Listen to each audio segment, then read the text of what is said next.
Hi friends and new friends out there in Dash Nation.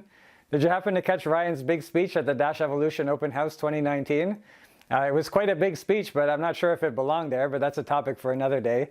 The Dash Evolution Open House was an event to get developers interested in the platform.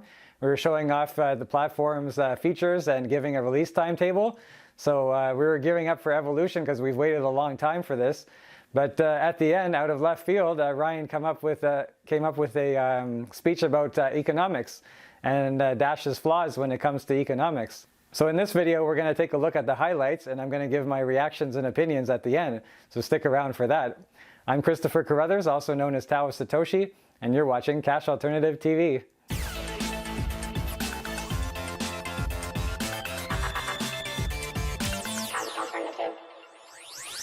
Well, first of all, I'd like to thank the people that watched me and my live stream of Cash Alternative TV of the event.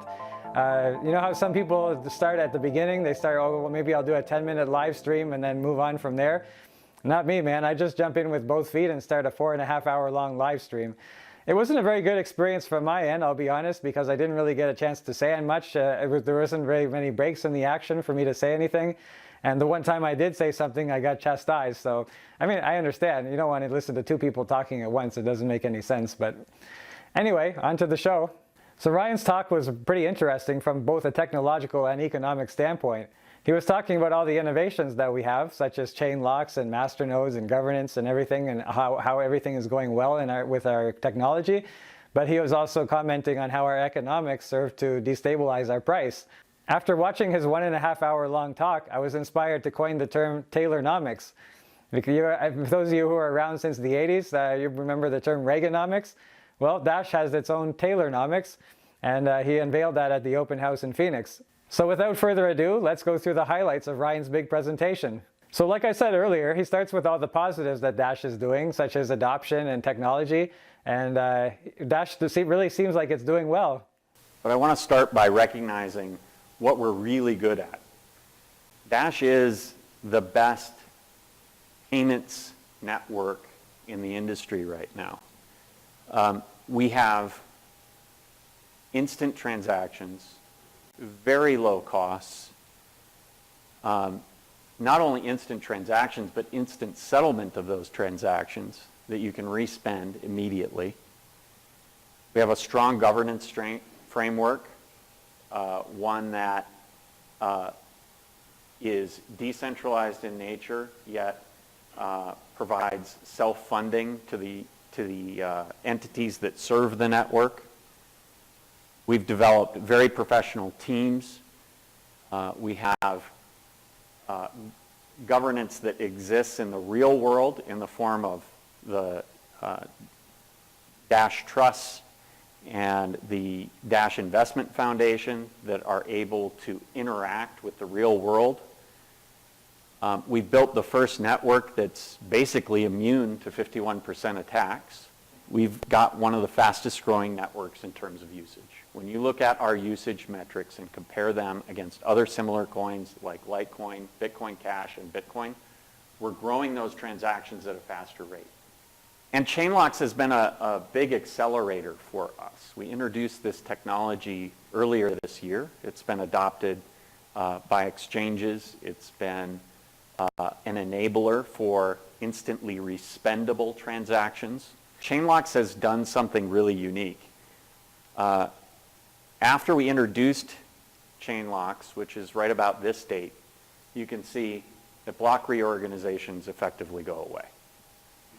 Miners know that they have absolutely no incentive to even attempt one. Sounds like Dash is doing great. But as Ryan notes here, there's a big difference between our technological and adoption achievements and our price in the markets. And it begs the question, we're growing transactions at such an incredible rate. This is the mean number of economic transactions on our network. And you can see we've nearly tripled the number of transactions over a 1-year period. This is incredible growth. In parallel, though, our price has been suffering. How do you reconcile these two things? Ryan believes that the way Dash's economics are set up serve to destabilize the price. The relation between masternodes and miners and the various economic benefits and trade-offs of each are mentioned here. I believe that Dash's economics that are built into the network actually cause destabilization of our price. And so if you look here at the economics of a miner, a lot of that cost goes towards electricity, hardware, maybe labor or real estate, rack costs, things like that. And you get some portion that is profit. Masternodes, on the other hand, have very low costs.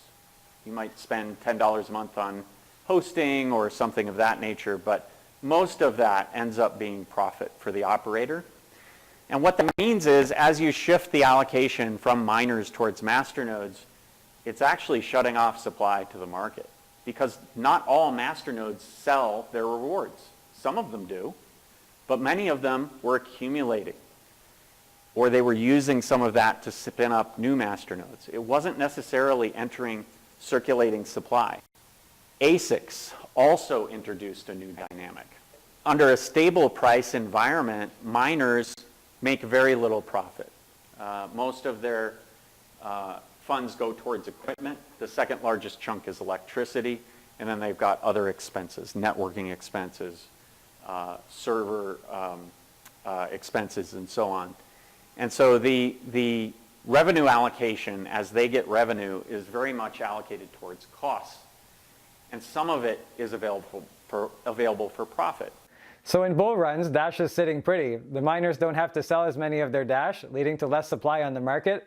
And the increasing demand with the less supply on the market leads to a skyrocketing price. But what happens during times of bear markets? Well, Ryan mentions that here, but I'm warning you, it's not pretty. When the price is declining, instead of a stable environment where you end up with a small profit for miners, you of course have the opposite problem. Now, in this example, if the price drops in half in a rapid period of time, a 5% profit margin turns into losses. And a higher share of the miner reward has to pay for electricity. You've got other fixed costs associated with labor or other costs that the operator has. And it becomes the case that they can't even get their money back on their equipment. And the effect is that miners actually have to sell out of inventory to keep operating. And so here's the effect. When the price goes down, miners increase the supply to the market, making the situation worse. They have naturally price destabilizing economics to them. And so I think that we're in this disillusionment cycle. I think we all feel it. There's been a loss of confidence. That leads to a lower price, greater miner losses, higher supply to the market, lower price, and that momentum continues. Well, considering all that, why do we even need proof of work anyway? It's worth going back and asking, well, why was Dash proof of work anyway, if it has these types of attributes? Well, really, proof of work was the only option at the time. There were a couple of experimental proof of stake chains. They weren't proven to be secure, certainly. I had a conversation with Evan in early 2015 and presented the fact that the majority of coins are actually becoming proof of stake. If you looked at the top 10, most of them were proof of stake, and it was becoming certainly more acceptable. He evaluated it and put it to the side, mainly because of the InstantX feature. That InstantX is, which is Instant Send today, was dependent on a high randomness in the hashes that you can only get with proof of work. And so it was really a big risk for our system in particular, and that was the reason why it wasn't really evaluated further. Well, Ryan mentions here the drawbacks of proof of work from an economic standpoint. It might be great for security, but it sure doesn't do anything for Dash's economics. It is expensive and wasteful in terms of electricity and equipment. The miners have to liquidate all of their revenue on the market. And so it is not a profitable enterprise for them. As we've discussed, it creates volatility. There's a security issue with it. Over time, it rewards operators that are operating with the lowest cost electricity and the largest scale operations. It's centralizing. Right now, there are just 2 pools that control 62% of our hash rate. And lastly, there's some misaligned incentives here. Miners don't always have the same incentives as our users that we care about. Fees are a perfect example of this. Miners would love to see a constrained system like Bitcoin where they can extract high fees because the users have to compete over that space. That isn't necessarily what's best for our users or our coin's growth. So Ryan hypothesizes that reducing the dilution of value for users is what's required. Users are a big part of our ecosystem, and as up until now, they've been pretty much ignored in favor of the miners, the masternodes, and the Treasury. But if we can spread some of that love to the users, we're going to be all better for it. What matters is decreasing that net dilution that our users are experiencing. And what do I mean by net dilution? Well, here I'm talking about a masternode as an example.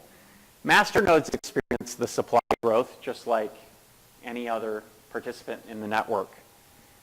But they generate rewards that accumulate at a rate of about 6.2%. They have some small operating costs associated with them, but net, they're diluted very slowly as a percentage of the total coin market cap that they own. That rewards that they receive largely offset the dilution that they experience. And so year after year, a masternode owner will own less and less of the network, but certainly at a much lower rate than the 18% that we talked about that our general users are experiencing. Ryan suggests here that we eliminate or severely curtail mining in the Dash network. To the extent that we can, reduce and or eliminate the miner expense associated with our network and pass those savings to users, not masternodes, have the most effect on stabilizing our price. Okay, so that sounds like a pretty good idea. But what benefits would that achieve? It would address a lot of the shortcomings that we've walked through so far. We would eliminate that $307,000 in expenses that are currently going to miners. This is money that is going straight out the door outside of our network to electric companies, to equipment manufacturers, and our miners aren't even making money.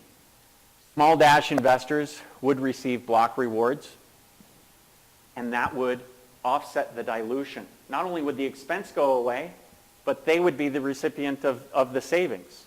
And so it would have double the effect that it would have allocating it anywhere else.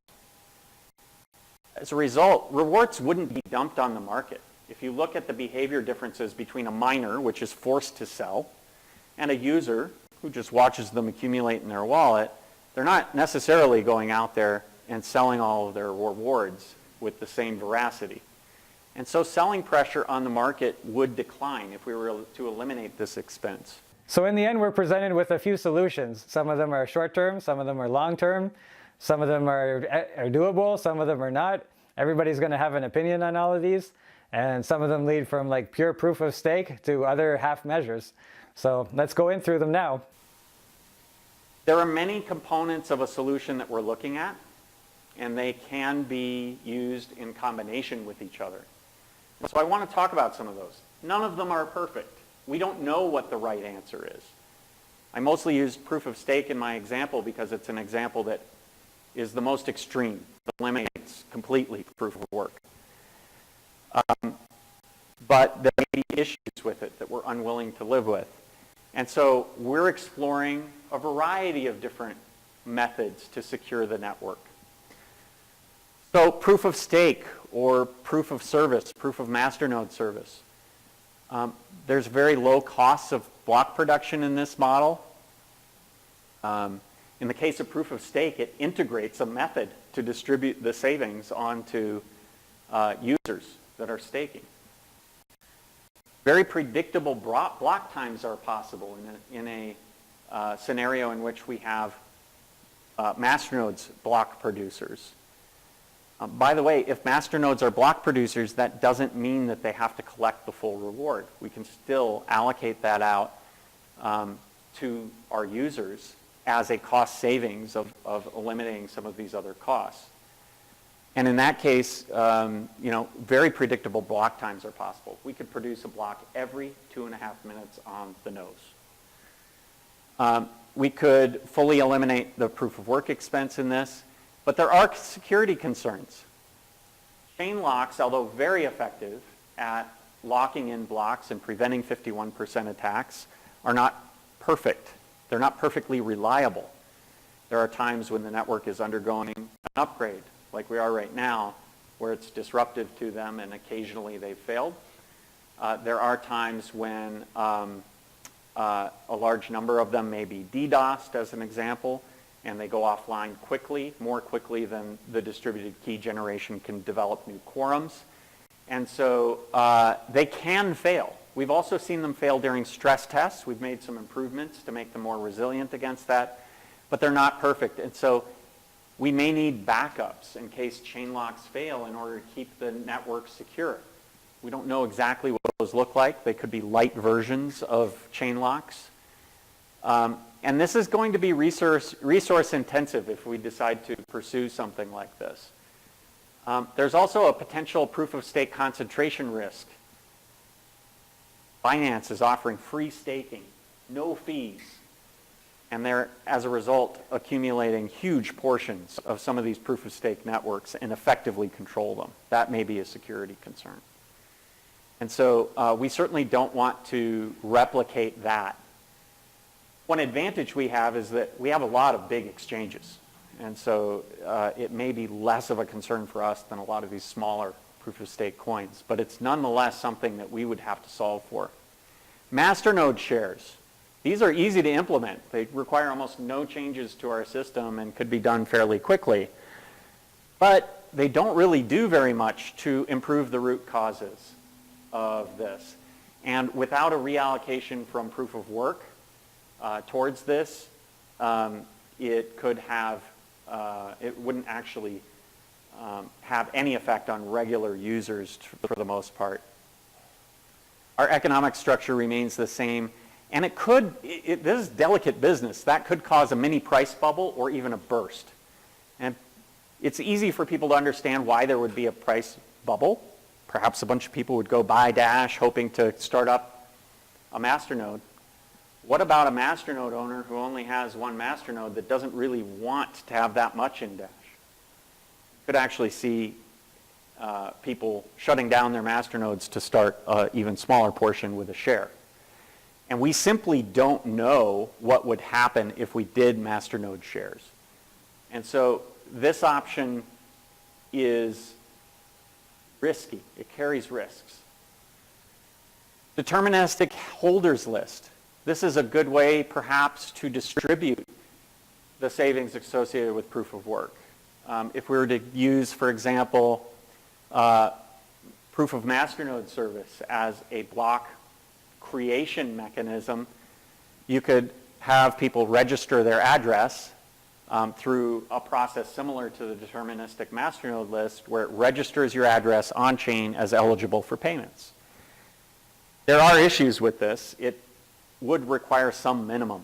I don't know what that minimum is, but if you don't have a minimum, there's a large number of addresses that could end up in that list, and it could become a system issue in terms of the amount of memory and the amount of CPU consumption it would take to operate that list.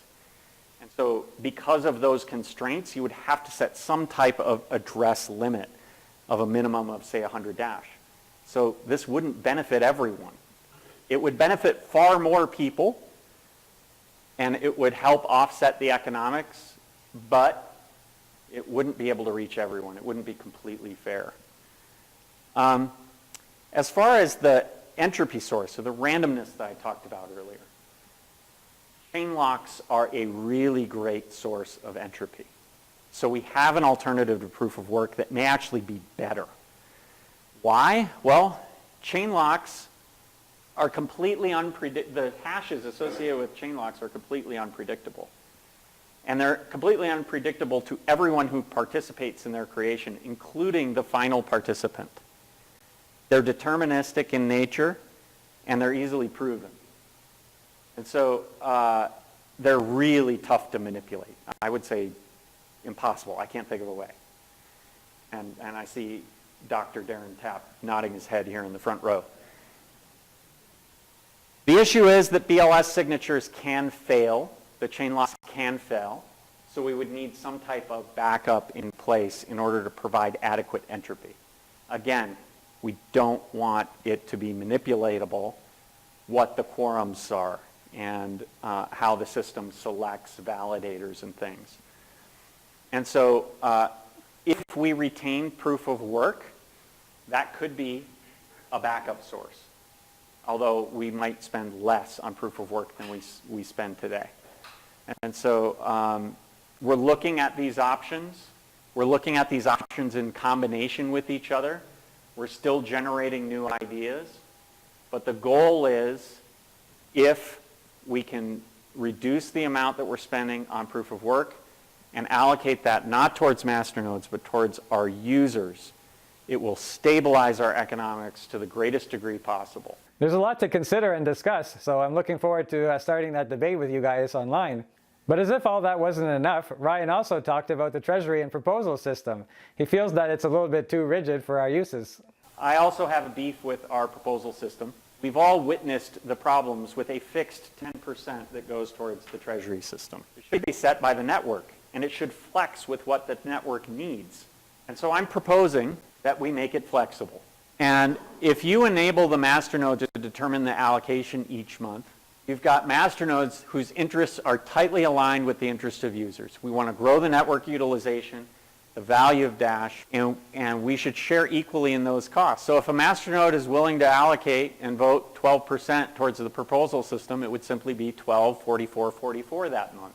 If the price is high and there aren't a lot of great teams that are coming forward with requests for those fundings, they can lower it to 6% and allocate 6%, 47%, 47%.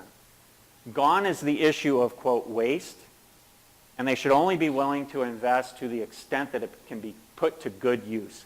That's great, but what did the team come up with as far as options go to deal with this situation? So how could this work? I think there's a lot of different ways it could work. There's pros and cons. Here's some of them that I've heard. One is a slow adjustment. Simply vote whether to increase it, decrease it, or stay the same in 1% increments each month.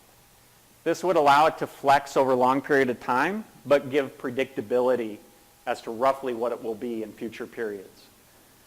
The cons is it would take a long time to make major changes, and there are some scenarios in which masternodes might game the outcome. If I want it to go up, I might nonetheless vote to stay the same if going up isn't likely to win. And so we're all gaming each other in order to get something better. In other words, you're not incentivized necessarily to vote for your best option. You might be voting for your second best. And that might compromise the outcome. There's also a system that allows for rapid adjustment. We simply vote on a monthly basis with a number, and we take the median, not the mean. The mean is manipulatable. I should vote 0 or 100% to try to swing the number as far to my preferred number as possible. But in the median, you're always, always incentivized to vote for the number you actually want, because any other number runs the risk of pulling the median away from the number that you want. And I've consulted with voting system experts on this, and this is what a lot of them are recommending. The only real downside to it is that it's less predictable for the masternode and block producer rewards. I think that may be an issue that we're willing to live with, because I don't think it would actually change rapidly over time. I don't think you're going to see a sudden change in how all the masternodes are voting at once. There's pros with these. They allow the masternode network to signal what share they're willing to allocate. In other words, they can set an upper limit. And that can help prevent abuse. If Dash Core Group in the future starts, taking fancy cars to the airport and flying first class everywhere and putting proposals up and the choice is yes or no, that might not be a good thing. But if you put a limit on it and say all the teams have to compete within this amount, it puts more pressure on the teams to deliver value.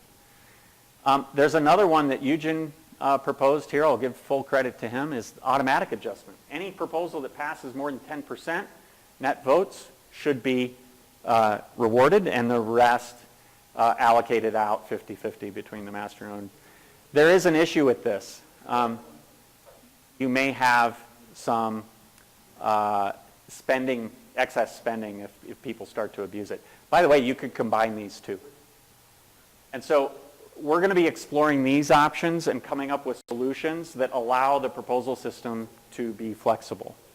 So those are three interesting options to consider. I'm not sure where I stand yet. I'm going to go through every option and look at it pretty carefully. We talked about it a little bit on Tao and Amanda Live, and Amanda was in favor of the variable one that's automatically adjusts. But we'll see what happens as we move forward. For good measure, Ryan also talked about the fees in Dash. The fees were set around the height of the bull run in 2017, and right now they're pretty low, and Ryan says that we should probably look at an adjustment here. I also think more rational fees could help. We have, currently the median fee is 1/50th of a penny. Users don't actually care that it's 1/50th of a penny or 1/40th of a penny or 1/30th of a penny. The only thing I ever hear is it's less than a penny. This fee doesn't cover the cost of the data storage on the masternode network. It actually leaches off the masternodes in terms of value. And so I believe that we need to reset. I mean, we last set this in January of 2018 near the peak. Fees of even a penny would generate $75 extra a day towards masternode rewards. And that would offset some of the effects of this 7% decline that we see every year. It would start to generate actually measurable amounts of income to the system. So I do think that this is a very minor thing, but it at least reduces some of the misalignment of incentives here. Right now, our network is very vulnerable to spam type of attacks and things because the cost has just become so low to be able to initiate these transactions. So after we process all of this information, which is quite a lot to process, what will our next steps be here? Next steps. We want this, as I said, to be very interactive with the community.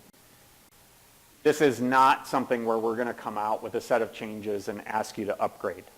These are profound changes to the economics of the system, and they need to be thoroughly discussed.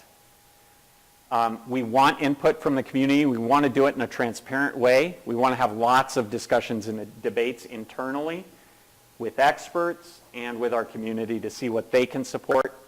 We're going to develop a proposal for a long-term solution, maybe even more than one. We're going to look at temporary measures. Are there pieces of these economic changes that we can implement more quickly than others? Well, if there's value there, we should go and chunk that out as a separate piece of work. So we'll submit decision proposals to the network regarding any of the following things. We're not going to change the reward allocation. We're not going to change the proposal system. We're not going to change the fees. And we're not going to change block production alterations in terms of making proof of stake block production or masternode proof of service production without consent of the network. And in the end, we're going to end up with a system that has lower net inflation to our users, lower net inflation to the masternode operators, lower operating costs. All of that electrical expense, not all of it, but we're aiming to eliminate as much of it as we can safely. And more flexible proposal funding to allow the network to invest at times when it needs to invest and, be more frugal when, the price is allowing for much more to be done. And so I think that this set of changes in combination will make Dash more resilient in the market. It'll make the price more buoyant in the market and less likely to swing one direction or the other. It'll have buoyancy towards a more natural number. It will give us the ability to put resources to work when we need to. And ultimately will be a better store of value. And I think that if you make Dash a better store of value, with the incredible adoption we're getting from our payments capabilities, those two are going to turbocharge each other. I really think that the transaction growth we're seeing tells us how good of a payment system we have. The one hang-up people have is what's happening with the value of Dash. And that's addressable. We can do that. We can fix that issue. And so if you provide a much more stable currency on the network that we've built that has incredible attributes, I think Dash is going to really get its swagger back. And that's the goal here. So I know a lot of you out there are going to have opinions on all this, and there's a couple of places where you can voice your opinion. One is on the Discords, either one, the Dash Nation Discord or the Dash Talk Discord, or you can look at the sticky thread on the Reddit, our Dash Pay. Lots of comments there, lots of people interacting, and I must say, I'm going to give credit to Dash Nation here, because so far all the chat that's been around these proposals has been very respectful. I'm very happy about that, because that's a good thing to do. You know, it's a lot of people are looking at the governance here in Dash, and we definitely stand out in the industry. We're among the leaders, if we're not the leader in governance. So how we handle this and how we move forward and how we vote this out, we're going to talk, we're going to debate, and then the masternodes are going to vote, and then everyone's going to be quiet about it. Speak now or forever hold your peace. And that's something that's unique to Dash, and we should be proud of that. And if you ask for my opinion, I'm going to be considering several factors. Ryan's chat has convinced me about the economic benefits of proof of stake versus proof of work. What I'm not convinced about is if proof of stake will offer as much security as proof of work. Because I know proof of work has been there for a long time, and it creates that security and that entropy. And if we can get proof of stake to do the same thing, then for me, that transferring to proof of stake is a no-brainer. But is that possible? I guess we're going to find out in the coming days and weeks. Also, what are we encouraging people to do? Are we trying to encourage people to hold Dash, or are we trying to encourage people to spend Dash? And maybe they're not mutually exclusive. Maybe you can do both. Something akin to like a savings account or a checking account. But what is it that our main goal is? Are we trying to be a payments network, or are we trying to be a savings network? Yeah, maybe we could work on establishing an identity from that aspect, and that's something that's troubling me too. Overall, I can see there's going to be a lot of discussion coming up, and I look forward to sharing the debate with you. Taylornomics sure has us all talking. Well, that's it for me. Don't forget to like this video, subscribe, and click the bell if you want to see more from me and Amanda B on Cash Alternative TV. Until next time, remember, Dash is a better money for a better future. And that future is getting closer every day. Bye for now.